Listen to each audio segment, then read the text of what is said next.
हाय ladies, आजचा topic आहे गर्भसंस्कार. गर्भसंस्कार म्हणजे फक्त म्युझिक ऐकलं किंवा बुक्स वाचले म्हणजे झालं असं नाहीये. तर सकाळी उठल्यापासून रात्री झोपेपर्यंत जेवढे तास असतात त्यामध्ये तुम्ही किती ऍक्टिव्हली आणि पॉझिटिव्हली पार्टिसिपेट करता हेही तितकंच महत्त्वाचं आहे. समज तुम्ही गार्डनमध्ये जाताय किंवा छोटी एक्सरसाइज करताय, तर त्यामध्ये काय ऍक्च्युअली तुम्ही प्रेझेंट मोमेंटमध्ये आहात का तिथे जाऊन सुद्धा तुम्ही निगेटिव्ह थॉट्समध्ये बिझी आहात किंवा गॉसिपिंगमध्ये बिझी आहात हे सुद्धा मॅटर करतं. तुम्ही काय प्रकारचा डेटा कन्झ्युम करताय, म्हणजे तुम्ही खाणं पिणं काय करताय हे जितकं महत्त्वाचं आहे तितकंच तुम्ही मेंदूला काय खाद्य देताय हे सुद्धा महत्त्वाचं आहे.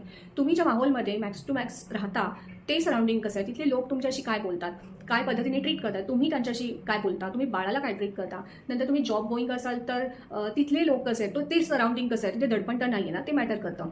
नंतर तुम्ही सकाळी उठल्यापासून रात्री झोपेपर्यंतचा पूर्ण दिवस सिस्टमॅटिक वेनी प्लॅन केला आहे का, वेळा फिक्स आहे का तुमची झोप पुरेशी होते का, झोपताना तुम्ही गॅजेटचा अतिवापर तर करत नाही आहात ना, हे सुद्धा मॅटर करतं. आणि या सगळ्याचा एकत्रितपणा म्हणजे फक्त तुमचीच रिस्पॉन्सिबिलिटी नाही आहे ही, तुम्ही प्लस तुमचे सराउंडिंगमध्ये जे जे लोक आहेत त्या प्रत्येकाची ही रिस्पॉन्सिबिलिटी असते की आपण त्या बाळाला एक पोषक वातावरण दिलं पाहिजे. कारण त्याच्यावरच त्याचे संस्कार, त्याचं भविष्य घडणार आहे, त्याची विचार करण्याची पद्धत तशी घडणार आहे, राईट, त्याची तब्येत तशी घडणार आहे. त्यामुळे आणि आणि काय होतं की हे सगळे विचार प्रत्येकाचे नसतात, हे महत्त्वही नसतं, त्यामुळे असं गायडन्सच मिळत नाही प्रत्येकाला.